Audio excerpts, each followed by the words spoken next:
It's Steph, and I'm back. We're on the bottom of page 239. We're going to insert column spark lines showing the 10-year production plan in the overview worksheet. So go to the overview worksheet. Again, if you're not quite sure where that is, let's arrow over here to the overview worksheet. And then select the range D29 to D34. D29 through D34. So D29 through D34, I'm sorry, not B, D29 through D34. The alphabet, such a hard concept for some of us. D29 to D34 is the range where we're going to insert the spark lines.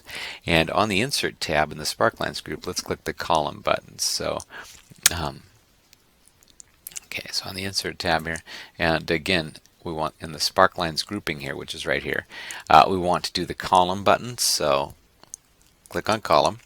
And then the Create Spark Lines dialog box appears. So let's do this exactly like they say. The location range is already entered. See that D29, D34?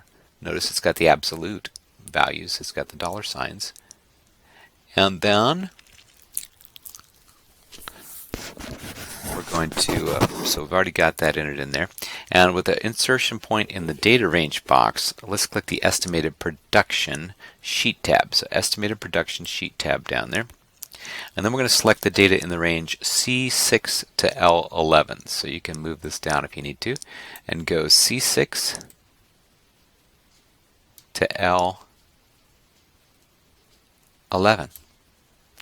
Now you can confirm there that it's selected. And then say OK. Now look at what it did. That's what it's supposed to do right there. So the Create Spark Lines dialog box closes. The column spark lines are added to the location range in the Overview worksheet. So let's take a look at 437. Figure 437 on page 240. It's exactly what we have there.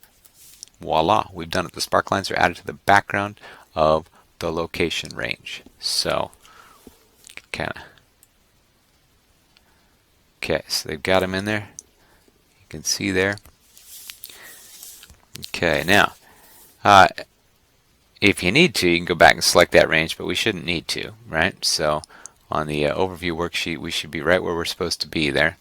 Again, if you need to scroll around and kind of see where you're at there, should be so D29 to D34. So it should be selected. You can see it's selected because you've got the highlighting over there. And then because we selected the Spark Lines Tool Design tab appears on the ribbons, so you can see the Design tab up there. And on the Spark Line Tools Design tab in the Group, so look for Group up here, see the group? We want to click the Axis button and click Custom Values. So, okay, got that? Down at the bottom, Custom Value, and we're going to have the ... the ellipsis tells me that it's going to open a dialog box. And there it is. And we're going to add a value. So right now it says 0 down there. So 3,500 is the number we're going to put in there. So 3,500.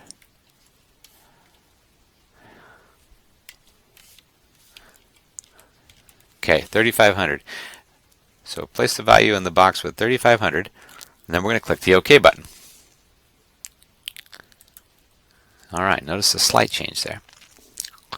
So Excel assumes this to be 0 for your minimum value, so we don't need to worry about that. The column spark lines are now based on the same vertical scale, and the height of each column is based on the number of cases produced each year. So if we want to ungroup and format the column spark lines, again, make sure that that's still selected, and it is. You can tell because of the highlighting. On the Design tab, click the Ungroup button. See where it says Ungroup here? I'm pointing at it so you can see that. It says Ungroup Selected Spark Lines. So I want to ungroup that button. Okay, done. And the spark lines are ungrouped, and selecting any one of the spark lines will no longer select the entire group. Now let's click cell D30 to select it and its spark line. So come down here to D30, select it and its spark line. Got it? And on the Design tab in the Styles group, we're going to click the spark line color button and click Orange Accent 2. So Design tab, then we're going to click the Colors button there. So let's go ahead and click click the colors button. We want to change that so that it's in keeping, I think, with our other sparklines that we did. So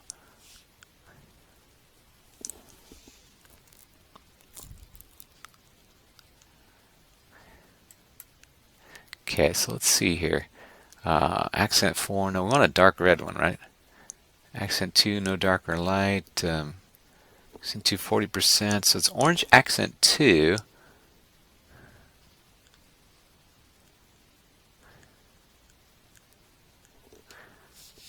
Actually, it's the color that we want here. So let's, I'm sorry, we're in the wrong one. Sparkling color. Why didn't you guys tell me? You know, I get going on these tangents sometimes. I go down the wrong way and nobody hollers out or taps me on the shoulder. I guess that's the downside of an online class. But we figured it out. Thank you for sending subliminal messages my way. And we're going to make sure that the range, so we got that sparkling color in the styles group. We're going to click on orange accent 2, darker 25%. So orange accent 2, darker 25%. So click on that, and now we've achieved the desired results. You can look at that screen capture in figure 438. No, we've done it. Let's click on cell D31 next. So D31 right below D30. And we're going to go the gray 50% access 3 theme. So we'll go back to the sparkline color button. This one's going to be gray, and it's going to be 50% access 3, accent 3.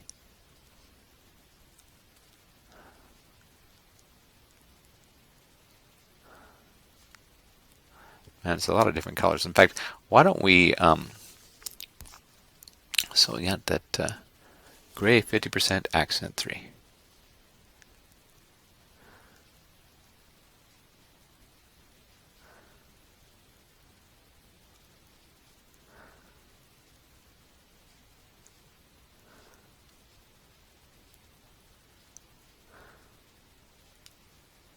Boy, you guys see it yet?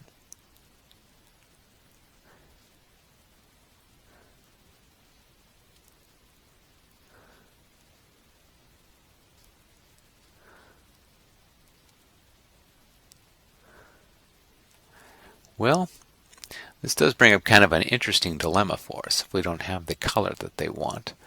And, you know, I'm going down the grays here because I know this is where it's at. And so they're saying do a gray and a 50% accent 3 theme color. We're under the theme colors. So, you know, I'm not going to hold you too accountable for that. If you can't find it, and then you've probably already found it and you're laughing at me because I'm not on it, but just choose a gray, okay? And I'm happy with that gray. So we'll choose that gray. And then we want to set the color of the sparkline in cell D32 to gold accent 4. So D32 to gold accent 34. So let's go back up to another sparkline color, see if we can find it. Gold accent. And gold accent 4, that's it right there.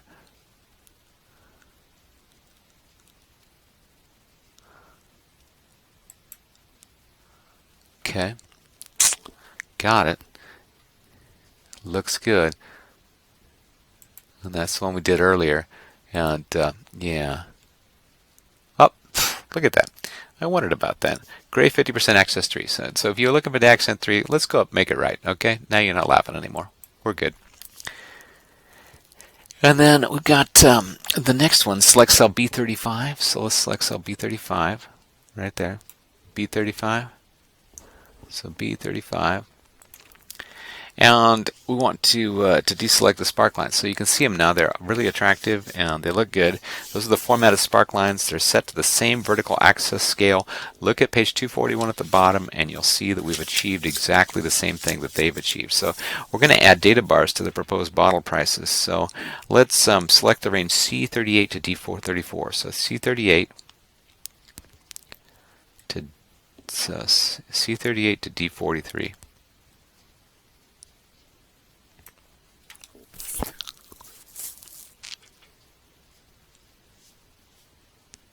And then on the Home tab in the Styles group, we're going to click Conditional Formatting buttons. So on the Home tab in the Styles group, we're going to click the Conditional Formatting button,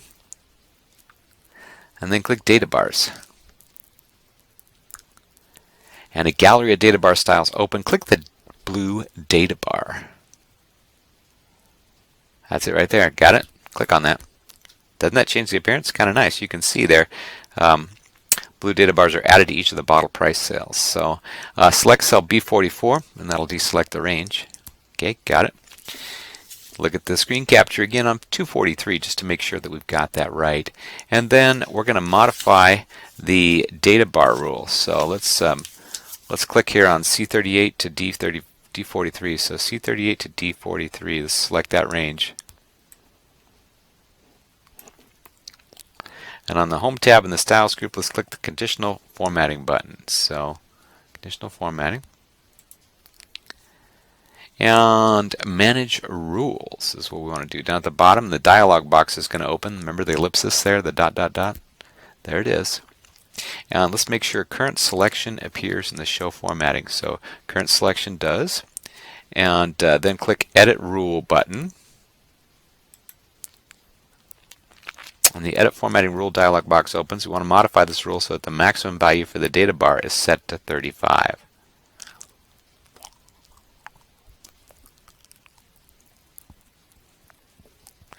So right now, what's it set to there?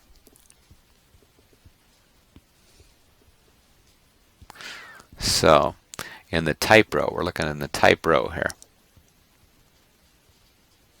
Right here where it says Automatic.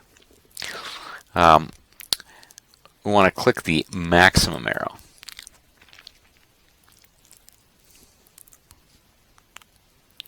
So, I'm sorry, the maximum. Hold on here. Let's do automatic. I clicked the wrong one. And the maximum arrow, call that down. And in the maximum, we want to click number. Right there. So, got that? Automatic. We're taking it from automatic to number in the maximum. Okay. And then on page 244, we're going to press the Tab key to move the insertion point to the maximum box in the value row. Okay, got it. You can click there, tab there, and we're going to put the number 35. So backspace over that, type the number 35, and then click the OK button.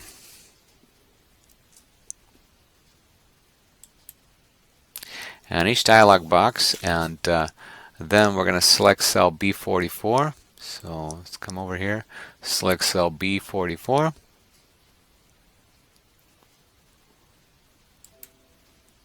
Whoops.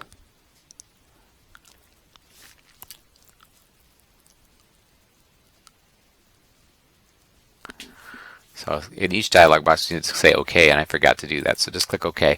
And now we're back here. Select cell B44. So I see where I missed a step. I apologize. So B44. So come down here, B44, select that cell. And the lengths of the data bars are reduced so that the longest bar covers about 3/4 of the cell width. Again, take a look at the screen capture 4-41 bottom of 244 to determine that you have indeed done this correctly. I know you have. I believe in you and in our ability to follow directions, right? So we're going to look at a watermark into the worksheet. So on the ribbon, let's click the Page Layout tab. Go back to the Page Layout tab on the ribbon. So Page Layout tab here on the ribbon. And so we are going to do this here in the Page Setup group. Click the Dialog Box Launcher. So the Page Setup group here, Dialog Box Launcher. So kind of go around here and see if you can look for the, so we're on the Page Layout tab, and we're in the Dialog